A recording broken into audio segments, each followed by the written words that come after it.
Bonjour tout le monde. Aujourd'hui, on va préparer une sorte de bekaof.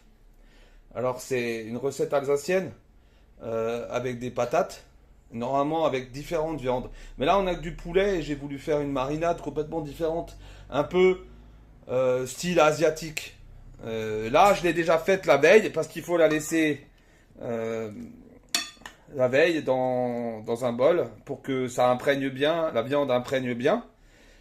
Là j'ai mis donc le poulet, enfin c'est des hautes cuisses de poulet, de l'ail, des oignons, du vin blanc.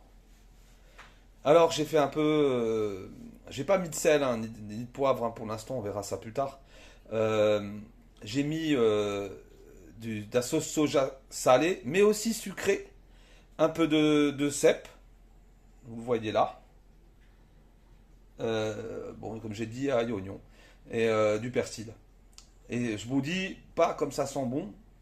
J'avoue, j'ai goûté, hein, c'est pas mauvais. Donc là, ce qu'on va faire, c'est qu'on va éplucher des patates, parce qu'il faut les faire en couches dans la cocotte. C'est une cocotte Staub, hein, impeccable, ça passe au four, c'est impeccable. Un peu d'oignon, on va pas mettre tous les oignons, un peu d'ail, un poireau.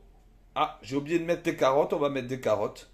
Et on va faire ça par superposition, comme une sorte d'hachis parmentier, mais en moins compliqué.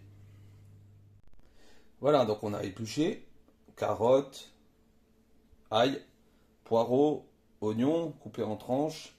Là, on va couper des patates en tranches avec la machine. Parce que faire à la main, là, ça va être un peu. Ça va prendre du temps. Donc, on se rejoint là, après. Donc là, on va les trancher. Super machine. Je vous montre le résultat. Impeccable. Voici des patates coupées. Franchement, c'est impeccable. Alors, on va faire le montage. Je mets quand même de l'huile d'olive pour éviter que ça accroche.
Là, je suis arrivé à presque, enfin, à tout mettre, hein.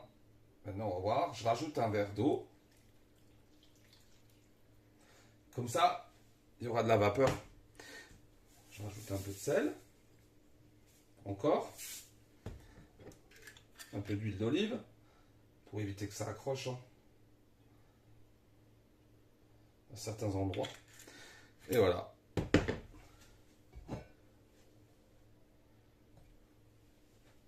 Eh ouais, impeccable. Là, direction le four. Voilà, j'ai mis la cocotte dans le four. J'ai mis 210 degrés, hein, pour commencer. Je pense qu'il faut au moins le faire cuire 1 heure, mais on va vérifier à chaque fois. Et je vous dirai. 1 heure au four, donc, à 210 degrés. Oh, le renard. On adore ça quand ça croustille. Ça sent hyper bon. Bon, rendez-vous à table.